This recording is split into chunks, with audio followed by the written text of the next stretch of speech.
She comes in my dreams. She teaches me listen. And boy does she sing. Her voice swings like a hummingbird, flies like a shooting. Welcome to the Girl Awakening podcast. I'm Jo Hendy from the Sacred Sister Project. I'm Amanda Parker from Mayella Organics. Together each week we will share a vulnerable, open and honest podcast about the awakening process in all of its sacredness.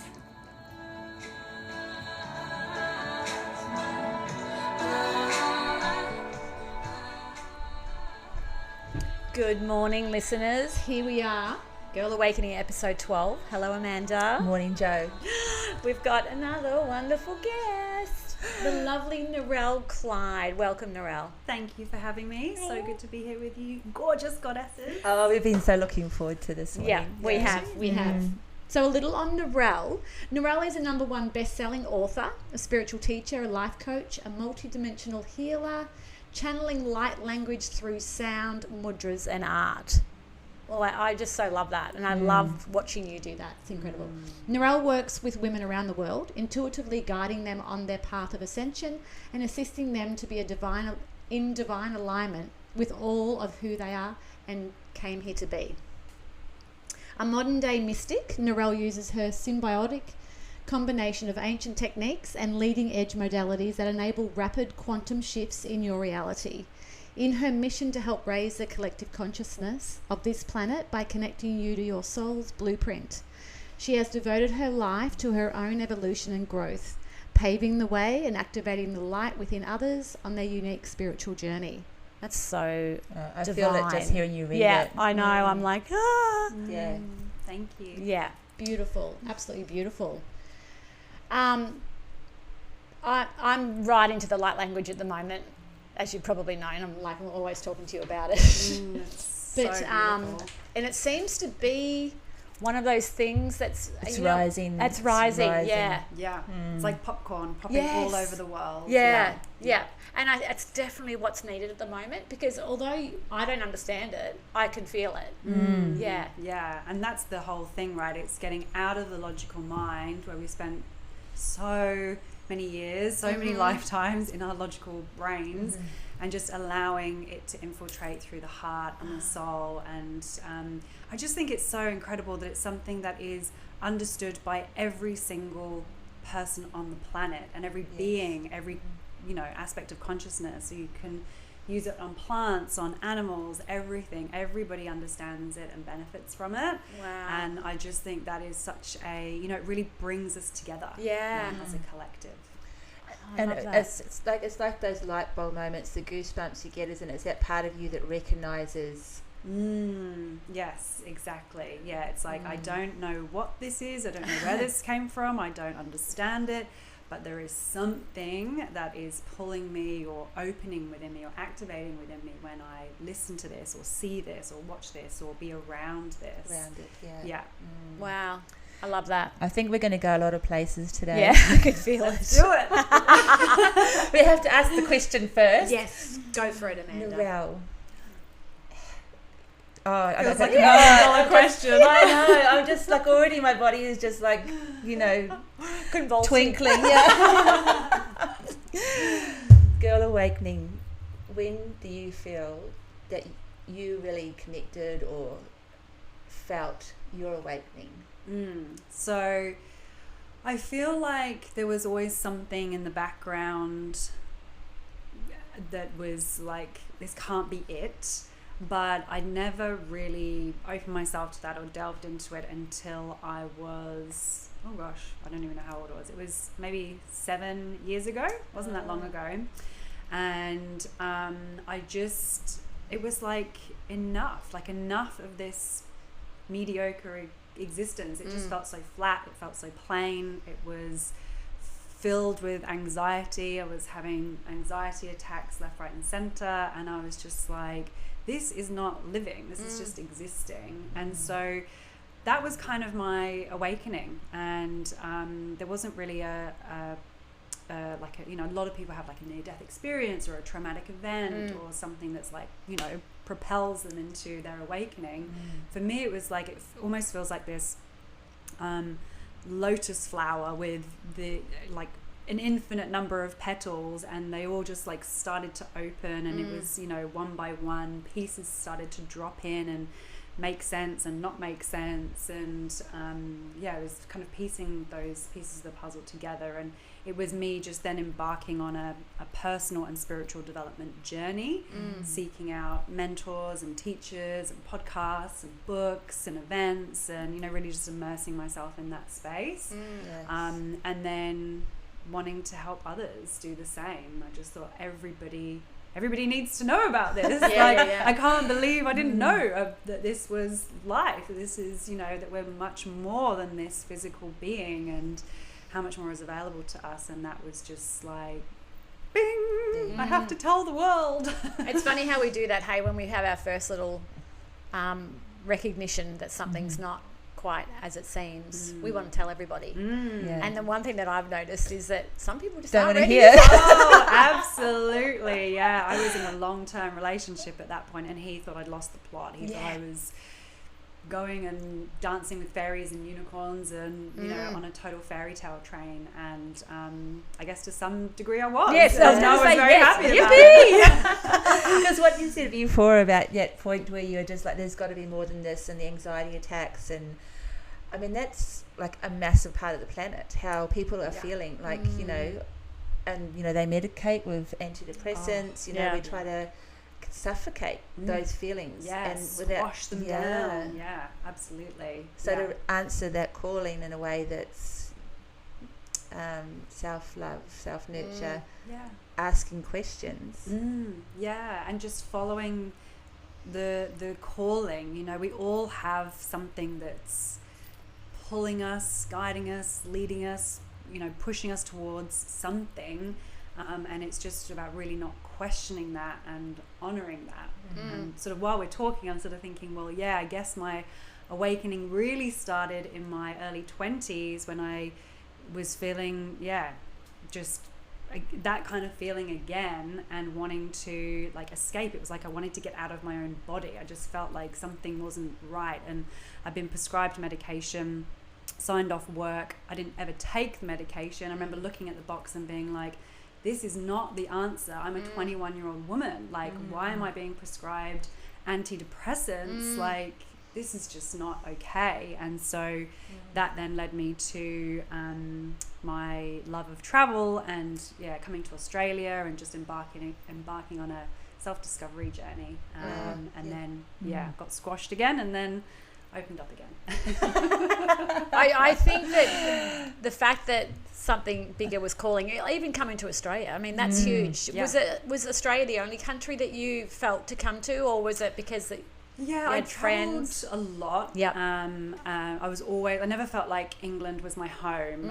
It was always, you know, as soon as I could travel abroad by myself or with friends, I was. And so I was always traveling somewhere. And then something just called me to Australia. I don't know what it was. It wasn't like, oh, I'll go here or here. It was just, no, I'm coming to Australia.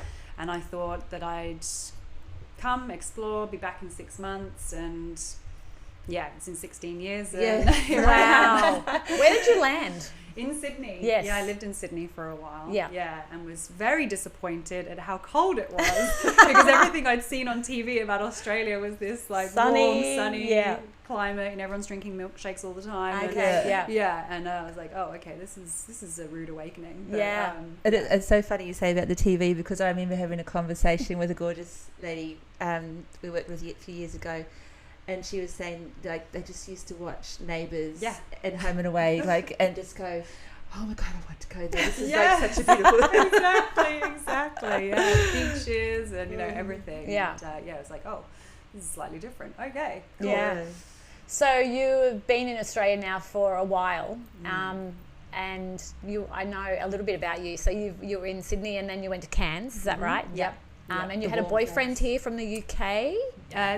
He was from the UK, but I met him in Cairns. Oh, and that's that was right. my reason for staying in Cairns. Yes. So I ended up being there for 11 years. Yeah.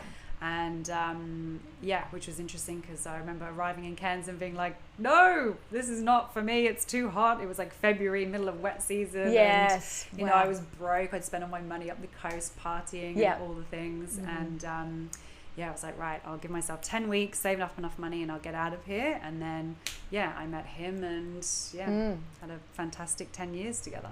And that's kind of where your awakening began too, didn't it? Didn't you meet some people or that started, you started questioning things and wondering what was... Yeah, I think I was sort of just starting to feel drawn into the whole, self-development podcast journey, that kind of thing. And I was actually on a train in Italy over Christmas and New Year, some point between then, and I was listening to a podcast with this woman called Regan, who I ended up working for. And I just remember sitting on that train, listening to this podcast, being just something ignited within me. And I was like, I just knew I had to reach out to her and just be like, you're amazing, like I love what you're doing, and started following her for a while. And then eventually she advertised for a personal assistant, and I just didn't know what I was doing, but I put my hand up. I was working in the travel industry at the time, full-time job. Definitely didn't have time to be like taking on something else, but I just knew I had to. And then that eventually led into a full-time role, and I left the travel industry, and that was an amazing journey. That was that in Australia? That was in Australia. So Regan's from Australia, is she? She's from New Zealand. Okay. Yeah, and she would travel around a lot. She, the whole thing was location free, so she would travel around a lot, and I would join her in different places like the US and Bali, Thailand, and it was such an amazing experience. Sounds incredible to have that freedom, but also be pursuing something that really fulfilled you. I was just learning deep dive all about this industry and my own spiritual development, my own personal development, and helping build this company that was helping people all over the globe. And I just thought, this is such an amazing thing. Running retreats and different things, different events and online programs, and and isn't it the cultural thing too that is so enriching? Like retreats anywhere is a destination in itself. Once you're in that space, it's the whole energy of what you're about. But when you're in a different country, the culture just adds a different aspect as well, doesn't it? It really does bring its own flavour, its own dimension, and it's. I think there's a reason. Well, there's definitely a reason we get called to do different things and travel to different places, and it's almost like your energetic imprint being there at that particular time. You get activated, the land gets activated, the people around you get activated, and there's just something very sacred about incredible exchange. That's beautiful. Because Narelle, you've mentioned too that you were a PT for a while. I was a personal trainer before I left the UK. Okay, because I was and I was actually studying. What was I studying? Event management, I think. And I just found myself in the library just, researching nutrition and health, and, it was just naturally what I was drawn towards. And I was working in a cafe in a gym at the time to support my studies, and they just came along and said to me, hey, do you want to train to be a group fitness instructor and personal trainer? I'm like, okay, that's definitely more up my alley. And so I did that, and I just remember being like, oh my God, I'm never going to do anything else. This is like my career for life kind of thing.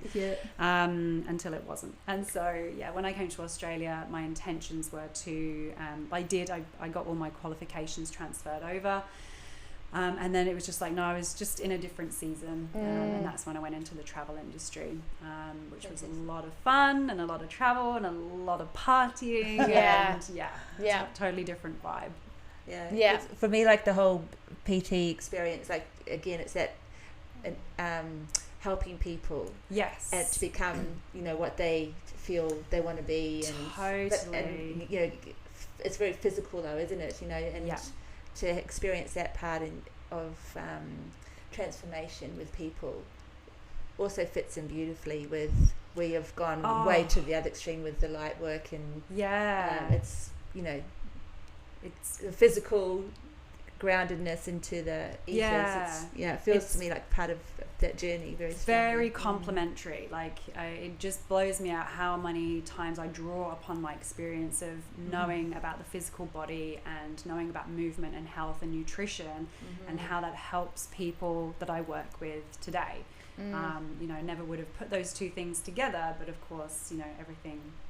It's adds so to important. everything. Yeah. What we eat, everything. Everything. Like, It's huge. Yeah, it's all energy, really. This technology, this human flesh suit, this piece of technology is so exquisite, and it's, when we look after it, when we know how to work with it, when we're in tune with it, we can do so much with it. And I don't believe that you can have, it goes hand in hand. It's really like you have to, the mind, body, soul thing is very much ingrained in me. It all works together. It's not, just looking at one aspect. So, very holistic. Absolutely. That kind of leads into the next question. So, what or if were there any things that you had to give up? Just along the journey, like. We're talking about food, and so, like, did you start to realize and feel, okay, these things aren't working for me to be able to go to the next place, or that person's not working for me, or that place is not working for me? Was there anything you had to give up? Yeah, I was going to say the first thing that came to mind was people. Yeah. Many, many, many people fell away. Yeah. People that I've been friends with for a long time, and we just didn't understand each other anymore. Weren't on the same wavelength, and so there's a little bit of a grieving process that goes with that. And what you don't see initially is like, but the space that's creating for all the other beautiful people who are going to come into your life, which is amazing. And then in terms of like foods and that sort of side of things, yes, definitely become more aware of how different foods will affect the connection, I guess. Our guts being such a super brain. Really, really have noticed that as well. And I'm not religious with anything. I'm very much an intuitive eater. I was very body dysmorphic in my late teens and early 20s, and laxative abuse and over exercising and all that sort of thing. It was very controlled eating, and never felt like I could just let myself eat whatever I wanted to eat, or if I did, I had to punish myself. And so healing through that journey and coming to a place of just total freedom around food is, that's just so liberating. You can feel that. So I don't limit myself to anything, but I definitely can't drink alcohol like I used to. Oh my goodness. Classic. Like I'm a one glass wonder these days. And so it is it's you just get to know these things. It's a funny I'm finding it's a real funny phase, because there's the phase of I'm at this stage where I'm not talking about me personally. I'm just talking about the general eye. The general eye, where you kind of go, it really doesn't matter what I eat because I can vibrate it out of me. I've heard that before. I've heard someone say that to me before. So it really doesn't matter what I eat, because I'm vibrating at a higher level and I can vibrate it out, which kind of made me laugh. And I thought one day, yes, absolutely, that could be true. And then you have another aspect, which is my body is a temple, and I really have to, and it's the vessel and the container, and we really have to be conscious of what we're putting in, because food is energy as well and has vibration, and so I know they both sound very similar, but it's the attitude that makes a difference there, or the definitely it's a funny you one. Can be one extreme or the other, and I there's definitely truth in both, right? And so when we put intention into our meals, when we're creating them, and from a place of presence and love and nurturing and all of that stuff, that's energy, and of course we're consuming that, so definitely there's something in that, whatever you're eating, but it's also like not having any guilt or fear, like if there's fear around, oh, I can't eat, you know, a bowl of chips or something because, you know, it's not spiritual or whatever. Like I've definitely gone down that road. Yes. And I, you know, I found myself like craving some lollies the other week, and I was like, and I just went and got some, and I thought, gosh, I actually have deprived myself of just eating lollies because it wasn't spiritual, or, you know, you're not supposed to eat that processed sugar and whatever. And you know, it's not something I do all the time because I would feel yuck. Yes. But, you know, it's the fear of what, like, I can't eat that, or I can't do this. That's way worse than just having a bowl of chips. Still or imposing a bag of boundaries. And enjoying it, and having just enjoying joy it. and joy eating them. Like, it's such a convoluted conversation. Yeah. You know, and I think let's just park that one. Yeah, we could go on a whole journey with that one. So the other thing too, were there any significant changes that you had to make in that world? You know, you're kind of waking up, you're getting awareness around who you are, what you're doing, your surroundings. Was there any significant changes that you had to make? Did you, like, I know you're in relationship, but you kind of, had you left? So at that time, you know, we were in the end of our relationship. So the long-term relationship I was in, we were walking two different paths and trying to make it work, and it just wasn't. And so that came to an end. And it's funny because, you know, sort of during this whole journey of like discovering myself and working for Regan, and you know, having the incredible adventure that was, and learning so much, and, you know, spending time with some of the most extraordinary thought leaders on the planet, and, you know, just really, really amazing. Expansion. It was, you know, and my body was telling me stuff that at the time I didn't understand what was happening. I wasn't at the level of understanding the metaphysical side of things on a personal level. And, you know, I kind of look back and it's really interesting, but I was sick all the time, and just, you know, constantly had like a runny nose or aches and pains or whatever. And then it was when I came back from Peru, so I'd done a ayahuasca retreat in Peru with her, and my mum came along for that as well, which was amazing. Wow, great experience. So beautiful. And then right off the back of that was going straight to Ibiza. Oh my God, far out. For two different kinds of elevations. Wow. Yeah, it was a very interesting timing. Where I was going to A-Fest with Mind Valley, and Regan was doing some stuff there, and her partner was teaching and facilitating, and so I was there. I actually wasn't working. Now I think about it, I wasn't working there. I was just going to be in the environment and to lap it all up, which was amazing. But I got on the plane, and my shoulder was just like, oh God, this is not feeling good. And I had a frozen shoulder. So the whole time I was there, it was just in extraordinary amounts of pain. And at the end of that trip, I was like, I am just so not happy. Like everything seems awesome on paper. It's not awesome. Like, I'm working my tail off. I'm, you know, all the things. I'm not going to go into all the things. But, you know, I'm in a relationship that I'm not happy with, and neither of us are happy in, but, you know, neither of us want to end it. And it was just like, you know, I'm in pain. My body is seriously screaming at me. I've got to change something. And then over the course of the following 2 or 3 months after that, we ended the relationship.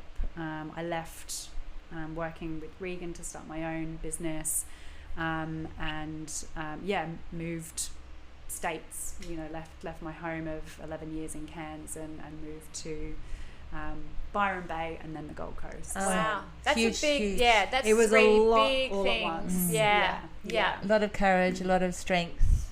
Yeah, and I kind of look back at that version of me and go like, wow, like that was really brave. And at the time I was just doing what I knew was the right thing to do next. And it was, you know, there was a lot of heartbreak and tears and uncertainty and all the things, but I was just following what was next. And, you know, it was not coming from a place of mind at all. Like it was very naive, actually, starting a business with no funds, no nothing, and everything was just kind of a bit like naive, but you learn, you sink or swim. So and I think sometimes that naivety can be spirit in disguise, definitely. It's like sometimes you just have to let go and just say, fuck it, I'm just gonna have a go and I'm gonna see where this leads me. And let go and let God. Absolutely. Because the other alternative is to do what we spoke about before, and is to medicate, surgery, try to contain it, try to control it, try to normalize it. Yeah, exactly. And where does that lead you? Yeah. More pain. Exactly. Yeah. 100%. Sickness, all that kind of thing. So to trust it, just to surrender into that naivety and that out of mind and into heart. Straight to the heart. Yeah. Absolutely. Oh, that's... Yeah. Did you get well, like, straight away? Like, was that something that happened? Yeah, so like I'd healed from the frozen shoulder pretty quickly, and it was kind of like once I'd made the decision on what was happening next, that spurred my body into action. So that I was really, really lucky with that. And it's funny because my partner now, he had a frozen shoulder on the other side at exactly the same time. No way. Yeah. And it's just, we blow out with that because mine was on the feminine side and his was on the masculine side. Wow. Yeah, because you kept touching to the left side and I was, That's wild. Yeah. But so that healed pretty quickly. And then after I left the role that I was in, and because me and my partner had split up, and then I left the role like 2 weeks later. I pretty much slept for like 3 weeks. Yeah. I was exhausted. It's like the body just says, Body's surrender. just like, whoa. Yeah, like rest, what just happened? restore. Yeah. Yeah. So Beautiful. that was needed. I'm glad I could give myself that space. Yeah. Deep That's healing. really nice. Absolutely. Where you don't actually do anything. You just... Oh, yeah. And totally I think let go. like that is so necessary for everyone. Everybody needs that time and space of nothing, like nothing, like letting the mind relinquish, letting everything just go and having just deep, nourishing rest. It's so restorative. Yeah. It's almost like literally pressing the escape key on a computer and you need to shut everything down. Shut everything down. So the body can then restore itself. Yeah, and that's the thing, the body needs that time, and that's why we sleep, obviously, at night. But when we put ourselves through times of push, just keep going, which we've all done to varying degrees, the body's got to recalibrate at some point. Yeah. And so it's needed. I've been reading a lot about that recently, just around how much there's so much growth in stillness. Oh, yeah. Yet we have been told, no, you do. Gotta do. Get up and do the do. Yes. You're not valuable in the world if you're not producing something. Absolutely. And in the world we live in now, with so much information and people doing stuff everywhere all the time, we feel like we're less than if we're not doing that, if we're not doing something, if we're not doing physically action, we are not have something contributing. to show for it at the end of the day as well. Something tangible. It's like, that's the result of my doing. Exactly. And I think we can just take the pressure off. Yeah. Like, geez. I agree totally. Yeah. So we've put Narelle in rest mode. Yes. She's in restore mode. She's awakened, but she's a sleeping beauty. She's sleeping caterpillar mush in the cocoon. Oh, absolutely. Yeah. You're in the goop. In the goop period. Oh, I love that. Yeah. It's What- It's what inspiring, a time? very healing, restorative space Yes. of the world as well. Go. Absolutely. What was choice. next? What came next? So next was then upskilling. So I'd started my business and my coaching business, and this was my time to just immerse myself in coaching certifications, speaking, you name it. I was doing all the courses on all things to get upskilled, and then being in the arena, doing the do. Yeah. Did you feel like, now, hindsight, that I know you would have got something out of those, but did you think it was beneficial? Do you think that Narelle needed to do that, like from where you are now, where what you know now? It's interesting. I kind of got two viewpoints on this, because on the one hand, I don't believe that I use any of those skills that I learned yet. I met some incredible people. You know, I had the most amazing mentors, some of the best in the industry, and that in itself was an experience. And I think it gives you confidence. Yeah. It definitely gives you some form of confidence. Because I'm finding, and it's such a weird thing even to say, but I'm finding that sometimes there's more gifts in the connections, and like you said, the people you meet, 100%, and the learnings from just in communication with others and being vulnerable and open than the actual course itself. It's so bizarre, but it is. And that's the thing, I think that's why we get drawn to do these things for a reason. Sometimes we're like, oh, why am I doing this? And for me back then, I wasn't thinking. I was just like, okay, this is what's next, and just really went with it.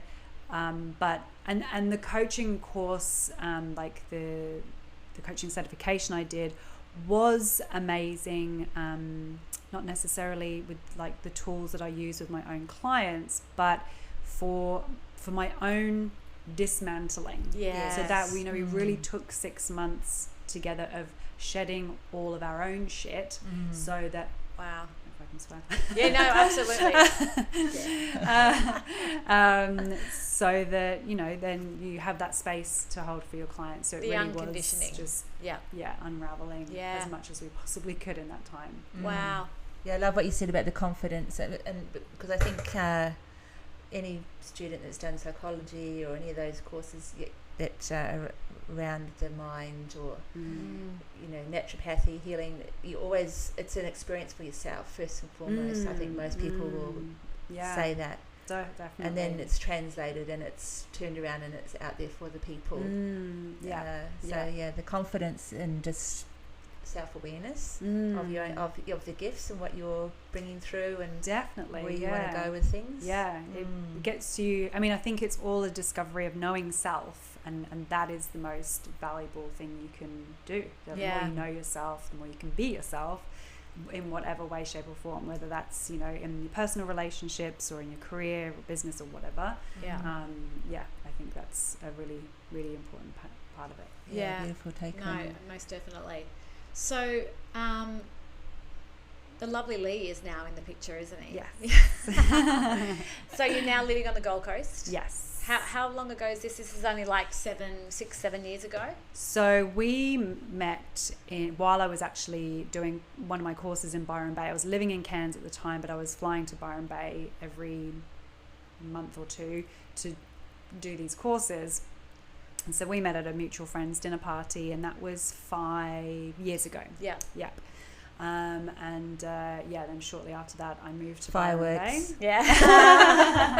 Absolutely.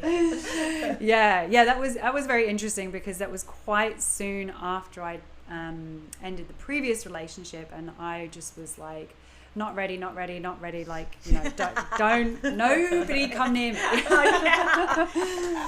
Come near me. Exactly. Like a magnet. Yes. But it was funny, because I'd said to a friend a couple of days before, I was like, I think I'm ready to, you know, have some fun, start dating, doing something. And she was beyond excited, because she was trying to get me on Tinder and all the things. I was just like, no. And so then we met at the dinner party, and there wasn't like an instant connection thing or anything like that. We just ended up getting to know each other over the phone while I was in Cairns and he was in Byron Bay for a few months, and fell in love. And I ended up moving in with him. We had our first date, our first kiss, and I moved in with him all on the same Why not? Just like Narelle's story, like diving into everything that she does. Just like, when you know, you know. That is so beautiful. I love that, because there's so many games that get played these days on, you know, the way things should be, and it's like, you know. Exactly. Like, there's no point going like, oh, we shouldn't, you know, we should do this, we shouldn't do that. And it's like, whatever. Just, Yes. you know, again, it's just going with what feels right in the moment. Absolutely. So we lived in Byron Bay for 10 months, and that was, 9 months too much for me. Okay. It was cold and wet, and I'm just, I'm a heat girl. I need heat. Yeah. For 11 years in Cairns, you'd totally have Exactly. that. It was a climate shock. Yeah. So we moved to the Gold Coast 4 years ago. Wow. Home sweet home. Yeah. So just from just the conversation we're having, I feel the feeling is you've really been almost like forced into doing what you do now. Like, yes. Because I mean, just being with you and around you and hearing you talk and all that, you're so certain in what you do, and it's so authentic, and but you're also vulnerable, and it's so beautiful. Thank you. When did you make the decision to, okay, now I'm just going to start getting out there and doing my thing? Because I know it's a big thing, and I think a lot of listeners that are sitting there going, I have these gifts, or I know stuff, but I'm so scared of jumping in. You know, I don't remember there being a time of like, okay, I've made the decision, now I'm doing it. Like, there was a decision of like, yes, I'm leaving my job, I'm leaving the relationship, I'm starting my business. But in terms of like the how that looked like, you know, the kind of like, how do I start sharing? It was, I don't know if I just don't remember, or if it just was like, this feels like what I should do. Like, I remember doing my first live stream on Facebook and being so nervous and just like plucking up the courage for, you know, best part of an hour, and I'm like, right, just got to do it. Wow. And I remember doing it and feeling like, that wasn't bad. Like, that was actually really easy. Yeah. And then just doing it again and I think, you know, along that journey comes the the kind of the peaks and the troughs where you're gaining some momentum, and then of course the ego likes to come in and, you know, distract you or self-sabotage you in some way of like, you know, oh, you don't need to be doing that, or make you think like you've got nothing to talk about, or make you feel like no one's listening anyway, so what's the point? And the ability to silence that aspect is, or ignore it, or whatever, is really your power, because so true. there's so many times where I've got I've knocked myself off, or allowed myself to be knocked off, just because fear gets in the way, and it's a real thing. We're always going to have fear, like it's built in to our human technology, and so we just have to learn to dance with it and to play with it, and to recognize what is fear and what is your intuition leading you. And it always comes back to fear is loud and emotional, and intuition is subtle and usually doesn't make sense. Oh, that's so powerful. That's really beautiful. So Yeah. fear is loud and emotional, Yeah, and intuition is subtle and usually doesn't make sense. Yeah. Now I understand myself. It's your intuition always, Amanda. That's so beautiful, because it may seem like to the listeners that I'm like, why is she talking about that? Because it's, the thing is, when you're going through whatever it is you're going through, there's no right or wrong way. And it is fucked up, and it is there's parts we don't understand, and there's parts always that, pros and cons. There's always absolutely, things that, and there's no one right way. No. And the reason why I'm asking the questions is because we do live on this planet, and it's a third D planet. It's Earth. It's dense and it's tricky, and I think part of the awakening or the awareness is to be able to start lifting ourselves out of that density, that heavy third dimensional density, to feel the lightness of being and all of those wonderful things. But in doing so, we've also got to be conscious of that there are energies out there that don't want us to play in this area, don't want us to know these things.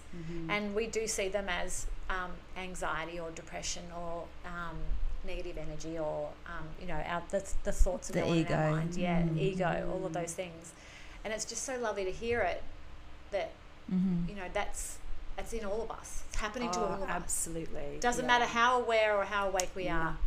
Yeah. It's coming in. It's coming in, and even more than ever now. Yeah. And because like the more attuned you get to your intuition, well, the more you're going to hear the other side of that as well. And so it really is like the quicker you can discern, and that really comes through action. That's like just acting on that intuitive knowing nudge guidance, wherever it's leading you.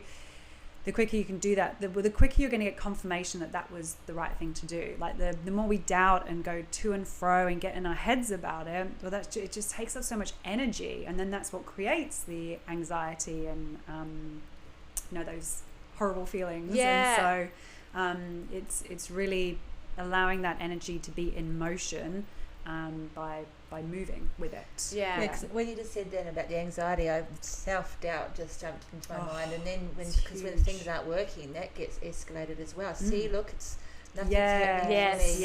It's like a confirmation. That's a negative chatter. Yeah, exactly. Yeah, that's powerful. Hey. Yeah.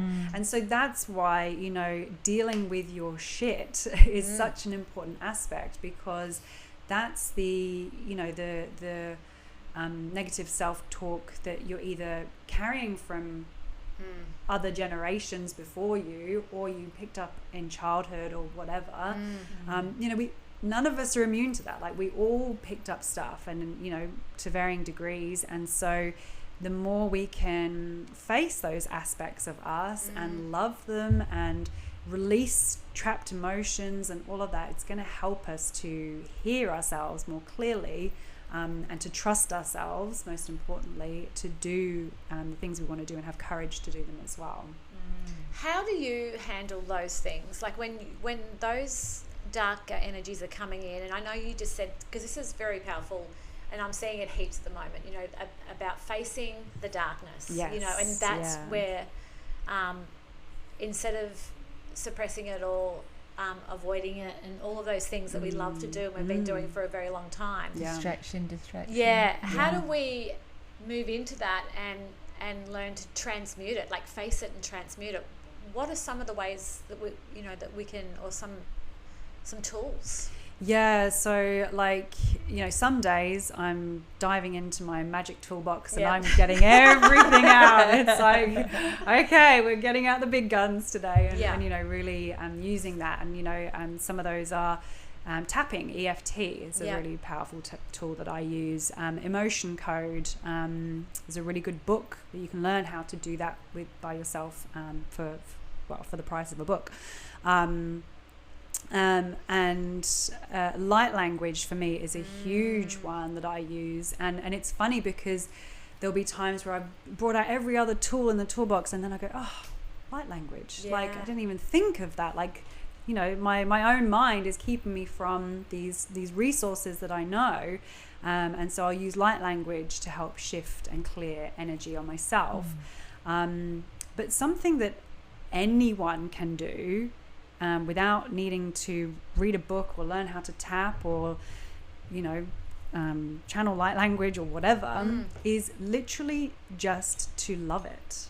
Like, just to accept it, to see it, to feel it in its entirety, because no emotion can actually last longer than 90 seconds. It's usually less than 60 seconds. Anything longer than that, we're actually choosing, whether consciously or unconsciously, to hold on to it. And so that's why, when we feel happiness and joy and peace and love and all of those great feelings, like, we want to hold on to those. So we'll keep those going. When it's anxiety or fear or anger or whatever, we're like, I don't want to feel it. And that very resistance is the thing that's just going to hold on to it. So if we can just open ourselves and just like let it consume you, you're walking straight into it. And actually you'll find that you come out the other side and it's like, okay, it's gone. Yeah. And of course, you know, breath can help, you know, just deep belly breaths. Like we're born with everything we need to move through this stuff. So it doesn't have to be anything super fancy, but literally, like if I had to just simplify it into like a sentence, you know, or 2 words, love it. Just love it. Yeah. Yes. And move into it. Yeah, That's like the thing, isn't imagine, it? Yeah. like you might see it as like a wall of, you know, Darkness. Yeah, exactly, in a literal sense. If you can run towards that as fast as you can, and really just, you know, as if you're jumping off a cliff or whatever, like really just face it. You are. Well, you are, You because you're absolutely totally are. going Yeah. into the Raise your unknown. Yes. And absolutely. Because that's the whole point. Exactly what you just said just then. It's like we've never been past that point. And so the unknown is what stops us. Exactly. The flat world or the round world Yeah. step off the edge. And it's like, you know, there's gold on the other side. Oh, absolutely. And it's every that, time. and then the trust comes in. You know, it's Yeah. like it's a process. Yeah. It's a beautiful process. It is, and it's really empowering as Yeah. well, you know, like to have the ability to do that within yourself, and it builds your confidence and it builds your trust and all of that, and it's the fastest way to move through anything. Yeah. For sure. That's so beautiful, because when you can look at it like a process and that it doesn't own you, and that we can start to observe it, we're halfway there. Absolutely. Yeah. It's like, this is not me. I'm not this anxiety. Yes. It's simply something that is moving through me, or I'm experiencing in this moment. In the next moment, I won't be experiencing it. Yeah. That's powerful. Yeah. I'm not this moment. Yeah. From moment to moment, it can be very different. It's I want to ask you this question too. It's more for me. But I'm sure You're allowed.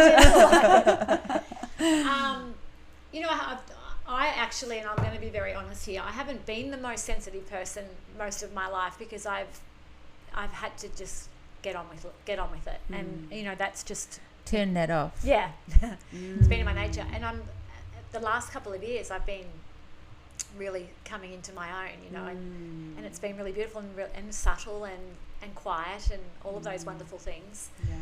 But I'm finding I'm becoming super sensitive. And, you know, I feel like I can actually feel people struggling now, and I've really shut that down in myself.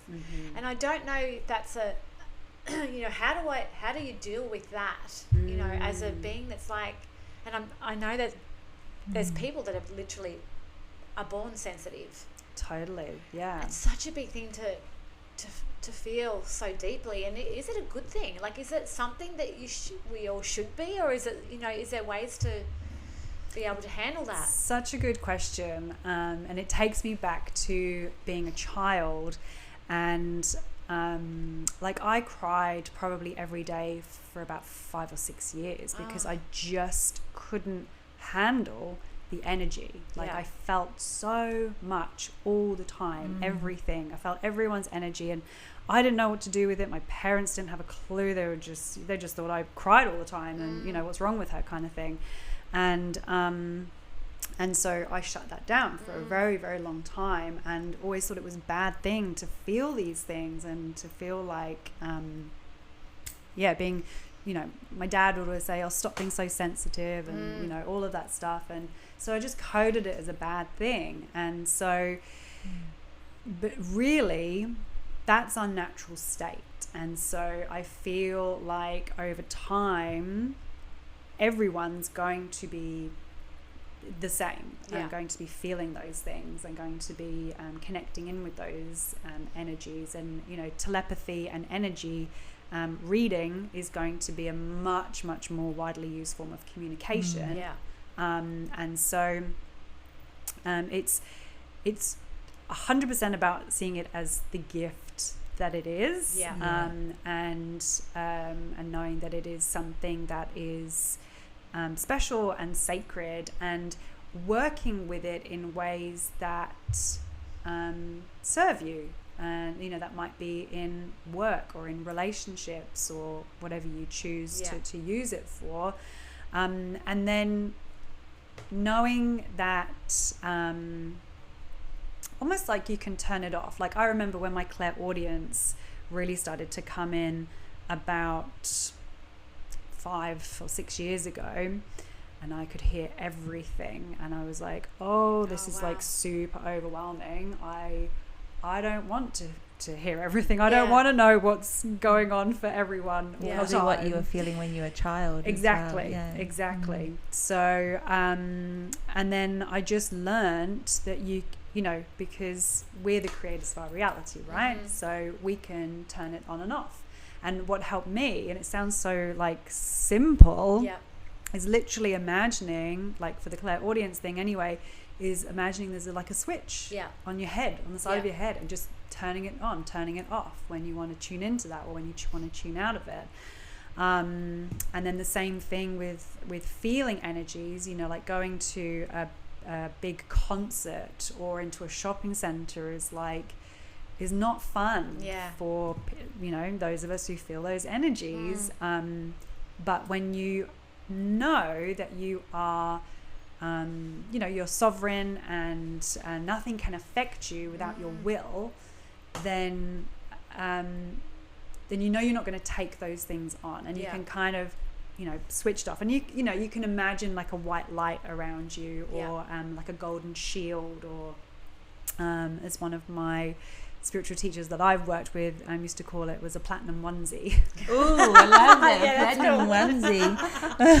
That's so cool. And those kinds of things help, and it's really coming from a space of not that you need protection, because again, we're sovereign beings, like we don't need to be protected from anything, but it's like energy management, energy hygiene kind of thing, and also making sure that you you know, are around nature and in water and all of those kinds of things to cleanse those energies. As well. I feel, as soon as you said nature and water just then, I went, that's my area. I think that's because we all have Happy our own space. kind of space that definitely can support that.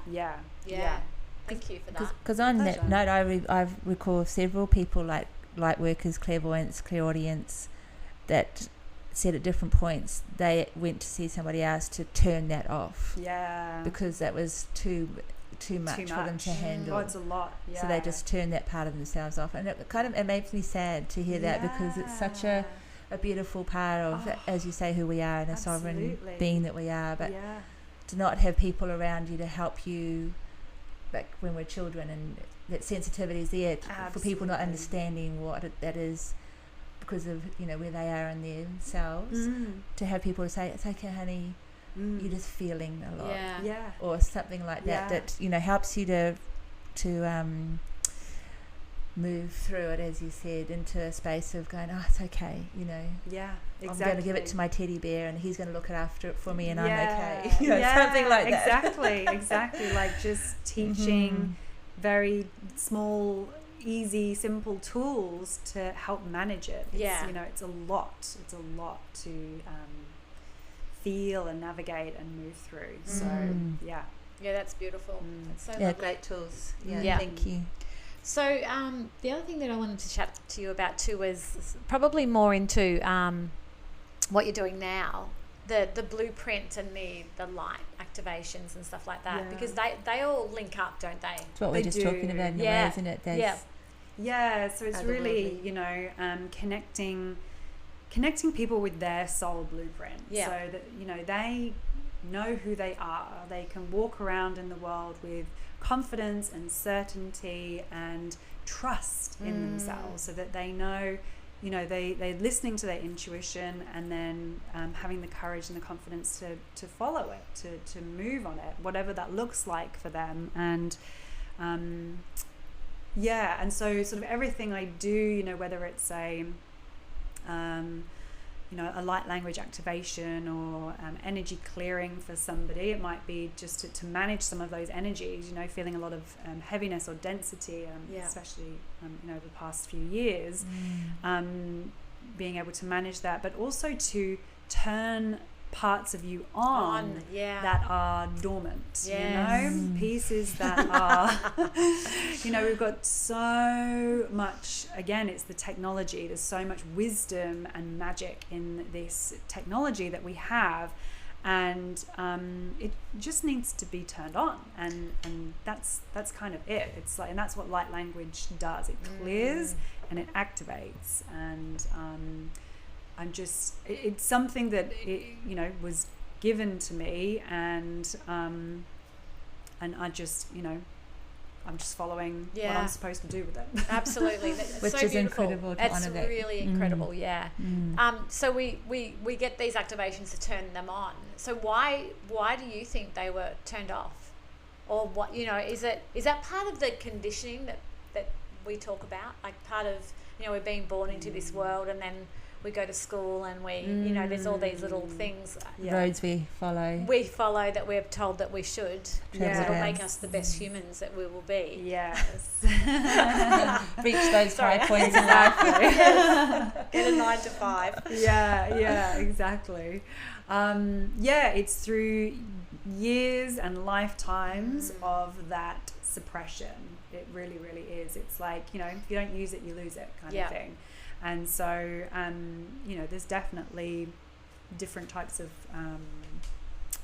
magic, I guess, involved in the dumbing down or the turning off of that, and including, I love this area. Just the foods, the water, the TV, the frequencies we're Medications. exposed to, like everything. Yes. So all of that is, over time, Shutting us down. just shut us down. And so now we're in the age of that coming more to light, more to life. So does that answer the question? That's it. That Yeah, definitely absolutely. does. That, Yeah. and that can lead us into the next part, which is what is happening right now. So what is happening right now, Joe? So that's like multiverse. I know, Like, I could go any which way. Are we was talking going. around or the universe here? Like, let's go with the universe, because that's big. Yes, that's Yeah. big. That's big. Yeah. Yes. Sorry. So did you just want me to talk about the whole universe? In like 5 minutes. Okay, done. So like on a collective sense, are we talking about? Yes. Yeah, maybe even if we look at it like, what's happening in Narelle's world right now, because I think that's Oh, A yeah. huge total reflection of what's yeah. happening. Yeah. Okay. So like at this moment in time, at the time of recording, it feels like we've just gone into an energy shift. Like the past couple of months have been like deep shadow, have been deep things coming up to the surface that we maybe were aware of and we're choosing not to look at, or weren't aware of, and it's suddenly like the blinkers have been taken off, or anything sort of in between, where like the truth of things cannot be unseen anymore. They can't be avoided, they can't be not looked at. And so for me in my own life, that's come about in some really unusual and interesting ways. And I've observed that in, clients and the collective with different things, very big life changes, and, worlds being turned upside down, and, deep shadow work, and really, really owning. And for me, it's been, really owning those parts of me that I either didn't want to look at or didn't know were there. And that's been really fascinating to me, considering the amount of work that I've done. And of course there's never a point that you get to where it's like, oh la la la, I'm just all light and blah blah So blah. many onions. Yeah, exactly. It's the endless peeling back, and being okay with that, and knowing that there's a season for everything. There's a season for blooming, and there's a season for being still. And I personally have fought that a lot this year for wanting to do more and contribute more and give more, and so really coming from that kind of pushy energy, when actually my soul was more like, hey, it's time to chill, it's time to rest, blah blah blah. And then that's been reflected in some health issues that I've been working through. And so it's like, you know, you can know these things, but to embody them is a whole different level. And so for me, been very much looking at shadow and just loving shadow and really owning those parts of myself and welcoming them to the table, to the family, to me as a whole multidimensional being. And there's so much peace in that. There's so much ownership when you have that level of acceptance of yourself and all the parts that are showing themselves.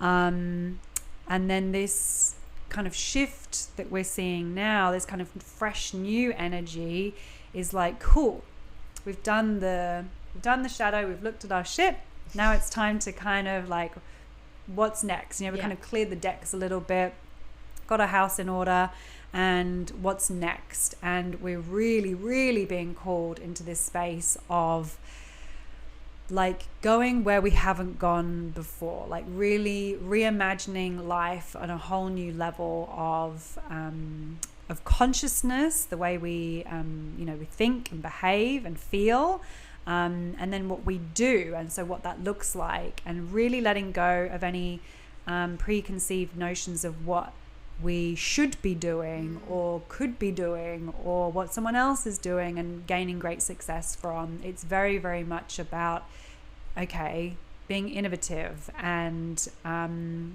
but from the heart space, not from a place of the thinking mind, from the heart, from where is the heart guiding you, knowing that it is something totally new, something that you haven't seen before, that maybe the whole world hasn't seen before, and boldly stepping forward into that with, no limits, boundless, just complete,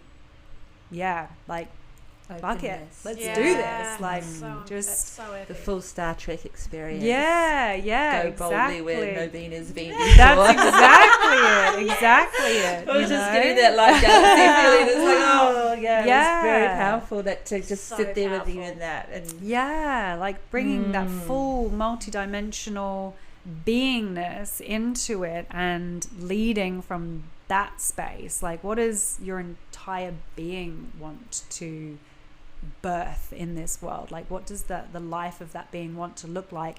And of course it's going to be so different for everybody, and so it's not about what the traditional or the conditioned sense of success and boldness and bigness and innovation looks like. It's like, no, like, what is your unique print, soul blueprint, wanting you to bring into this reality, knowing that it can be absolutely anything. And it's almost like there are not words for this, because it hasn't been done. It hasn't been done, exactly. And so like, I'm hoping that the energy of what I'm saying is translating through beyond the words. This is why I love light language so much, because they're not limited by language. It's an essence. It's an essence.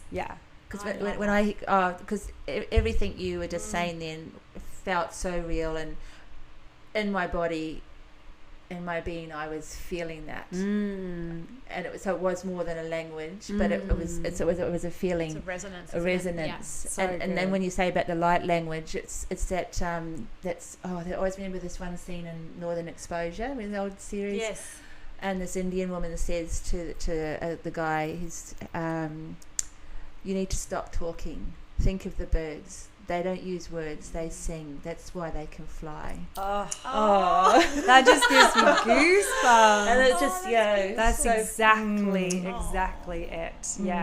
Your words were very freeing. And that's, again, I'm like being brought back to when I was a child, and I would speak and sing in light language, but I didn't know what it was, and my parents didn't know what it was, and it was like, what's that gibberish kind of thing. And so that just got shut down and squashed. And now I can feel you know, and I, you know, love my parents dearly. Of course, So yeah. there's never any, you know, blame or anything like that. It's, you know, we do what we know we to do. But and now when I feel like I don't have the words to express something, I sing, and you know, with light language, and it feels like something unleashes through that space, and I know that there's a ripple effect of that to the world in the same way with each of our essences and medicines that we have for the world, in whatever way that plays out in the physical form. And I don't even know where I was going with that, but it feels like wanting to, like, you know, just share that energy with everyone. And I think for the listeners, it's really powerful because we look at others and we compare a lot. I mean, that's just the planet we live on, and we like to be a certain way. We have to be like this person, or if we want to be this, we need to be more like that. And it's like that veil has been lifted, and it's like, no. We want you to shine through your essence and who you are, and it may be something, like you just said, completely new to the planet, which is amazing, and that's what's been happening. And just on the light languaging and the light coding, which I've been looking into, are two different things. So the light language is as a resonance that can break through stuck energy and stuff like that, and the light codes are things that are specifically for you from other people. Say, for instance, you might do a light coding for somebody that's just specific for their blueprint, and that comes through that way. And I think of that as like keys. Key to unlock. Unlocking. Yes, absolutely. And this is really powerful at the moment. And I think that's why when we talked about it at the start, there's so many more people that are bringing this light language, these light codes through. It's to actually unlock that person's essence fully, you know, and for them to be able to step in, and part of that is walking through the darkness. For sure. Transmuting it and all of that. And it's so beautiful, and it's, you know, it doesn't have to be hard. No, absolutely not. And it's like, because we've been brought up or conditioned to believe that, you know, growth is painful, and you know, and yes, when you're lying on the floor as a messy pile of goo going through a moment, it does feel painful, but if you can love it, it's going to feel a lot less painful. But you know, with these new again, I keep using that word, but like technologies, like I think of light language as a technology, or light coding as a technology that we use to clear energies, to shift energies, to unlock dormant DNA, to activate and awaken. It's fast. Like, I'm even noticing the, you know, doing a light language activation 3 or 4 years ago, you know, doing the same thing for the same person might have taken like 15 minutes then. It's now happening in like a couple of minutes, you know, and it's like the strength and the power. And I believe that is, you know, the collective consciousness is more open, and so there's like, if you can imagine, like little portals of this energy or light coming in all over the planet now holds a kind of bigger grid or framework for that work, and so it comes in quicker and faster and stronger, and so we can shift so quickly and use that technology to a wider, greater, deeper degree than we ever have been. I just want to rewind just a touch on, you mentioned DNA. What was it? DNA like activating, awakening dormant DNA. Dormant DNA. Can you talk to us a little bit about that? Because, I mean, I know the listeners will understand a little bit around that. I mean, DNA is such a part of who we are. Absolutely. And when you add dormant DNA, to me, that seems like, there's something in me that's not working, you know? Oh, yeah. And so, I want to be really clear that it's not like anyone's broken or anything like that, or we're missing out on something. It's just that, you know, we have very, very little, and I can't even remember the percentage of it that's dormant, but it's a large percentage Yes. for all of us. And so I've never been good with facts and Numbers, figures. no. Yeah. Because Me stats. neither. But I think, is it like something like 72%? It's something like that. Quite high. It's very Yes. high. Yeah. And so the technology of the light language, light coding, has the ability to speak to those dormant parts. Wow. And like awaken them, like, you know, like Sleeping Beauty getting awakened by With a a kiss. prince Yes. with a kiss. Yeah, exactly. It's kind of the same thing. And so and it speaks to the individual and the individual's DNA in this precise way that it's meant for them, which is why, you know, you're able to do a group activation Yeah. across thousands of people, for example, and every single person is going to get exactly what they need. Yeah. I actually saw a really awesome visual of this when I was in my first ayahuasca ceremony, and wow. I didn't know that that's what it was at the time. It was only like maybe, because my light language hadn't reactivated at that point. It was only like a year later, and so I'm seeing it now. Yeah, wow. As that, and it's just Beautiful. amazing. So we're talking about frequency, aren't we? Yes. Yes. So that's what's going out through the light language. It's frequency. Yeah. Yeah. And so what you see or hear, you know, if it's light language through sound, or if it's written, for example, that's about 7% of the actual energy itself. So if you were blind and deaf, it wouldn't make a difference. Yes. Because that energy is speaking to you regardless. Yes. So it's like, you know, you feel the power of it, and you know, you might be taking it in through sound, or you might be looking at a piece of art or a written piece of light language. Yeah. Or seeing mudras or whatever. Yes. And it doesn't matter if you're not, you know, present to any of that. You're still receiving what you need to receive on that very, very, very, very deep level. Wow. So mudras. What are mudras? So like, Is it like a mandala? No. Like so like the like okay. hand So Narelle's symbols. actually giving hand yeah. symbols. Okay. Yeah. Yes. Of And course. also through the body as well. So Yes. it kind of looks like dance. It looks like a form of dance when you do like a body mudra. But with the hands. Yeah. Movement, wow. yeah, That's why movement. in some of the light languages you see people actually doing this and Reiki wow, has you can similar feel things. it. Yeah. Yeah. So beautiful. Totally. Wow. So that's what you're doing now. You're actually doing sessions with people where that you can go in and you can activate dormant DNA. Yeah. You can kind of, it's almost like the vision I have is like you feeling over their blueprint, Yeah.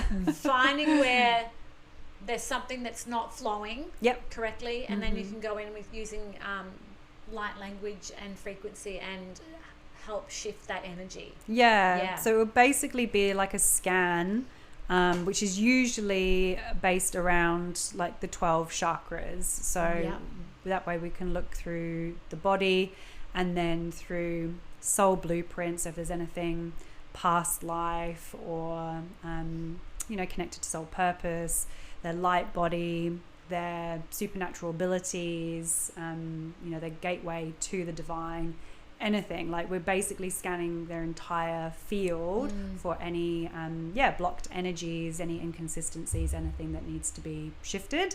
And then there might be messages that come through for the client in relation to that, or it might be just a very I was going to say physical experience, but energetic experience. Yeah. That's the other thing too that I think we have to be aware of. A lot of this work is very subtle.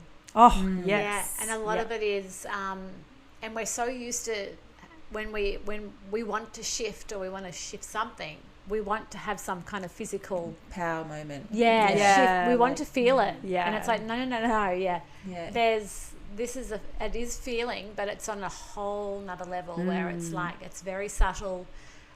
It comes back to the trust and allowing do it. people normally or sometimes experience like physical like detoxing or like like experiences All afterwards? sorts. Yeah, it really varies. And what I found is with clients who have done this work either with myself or someone else before, tend to see more. They have like their own journey with it from a visual perspective, and can feel more as well. So they might feel energy moving in the session, or have a message or have a visual of something. And then, definitely there can be, like, needing to go to the toilet more or something like that. It really can be so different for everyone. But I would say most people feel something. It's it's very rare that somebody won't feel something during the session or within the 24 hours afterwards. But it is and it's also it's a good point actually, because it's around expectation. If someone comes in with that expectation of like, fix me, I want to feel I'm gonna be a new person, walk out and it's a new being, totally. And it's like that just blocks it completely. And in my earlier days I would try and push through that energy, and now if I'm feeling that sometimes it's just not appropriate for the client at that time. There's other work to do outside of that first, or it's just a no, because you can't, because I'm not the healer, they're the healer. Like the client is their own healer and guru, and the more open they are and receptive and able to get out of the logical mind, the easier it works. Like the more beneficial. I hear this a lot across lots of different channels as well. I was listening to a lady who's a medical cannabis nurse, and awesome. She was saying often people will come in and they've done their own research, 15 minutes of this or whatever, and they say, I want to try, I need this and that for my conditions. And she's like, well, in my experience, those things aren't really what you need. You need this. And they go, no, I've done my research. She says, okay, if you want to try it, I'll allow you to try it. It's going to cost you money. It's not going to work. Wow. And they go, okay, fine, I'm happy with that. And then 2 weeks later, they're in contact with her and saying, oh, it's not working. And she goes, okay, well, do you want to try now what I was suggesting? Yeah, and exactly. it's about, what people, like the expectation or what they, and that's just an example of where people are locked into their... Absolutely, The more open you can be, and just open, I think is the important thing, the better you're going to have the experience. And I think that goes with every kind of energy healing and everything in life. I was just about to say that, because I know that all of the women that have sat in that chair are healers. Yes. And we've talked about the exchange of energy when a healing's being taken place. Yeah. You can't just go in and expect somebody to fix you. There has to be an exchange of energies on behalf of both. Almost like the infinity sign. That's the kind of thing that I see. It's like absolutely being there for the practitioner, and then also the practitioner being there for the client. 100%. The which integrity is of it. Being there for all. And that's empowering as well, because if we're walking into places like, okay, I need to be fixed or healed, you're totally just giving your power away to an external source. And the whole point, and what I'm really passionate about in my work, is, giving you the keys to do that yourself. I'm helping you along your way, but it is... really understanding your own sovereignty and trusting in that as well. That's so beautiful. That's just amazing. I think that might be a beautiful way to kind of round things up, unless either of you have anything else you want to share on that. About this all day. I know. We say that after everyone, because you could. I mean, we could. Oh, you could. We could sit here for only hours. so much you can put into an hour. Absolutely. Yeah, it's. So Narelle does these amazing sessions, and I'm going to put all the links at the bottom of the podcast. And there's a big year opening up next year, isn't there? Like Watch the space. Watch this space. Yeah. So exciting. For everyone.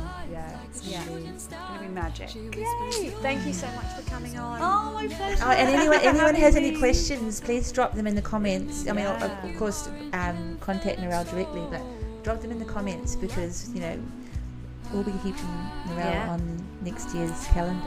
Yeah, Absolutely. definitely. Yeah. Love to dive in and absolutely.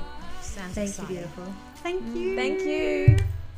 Listening to our Girl Awakening podcast. We will see you next week with a new guest, and we look forward to sharing with you an awakening. There's a link in our show notes for info regarding our guest, and a special blissful thank you to Ksenia Luki, the amazing artist behind our theme song. We will see you next week. Bye. I talk to a spirit. She comes in my dreams. She teaches me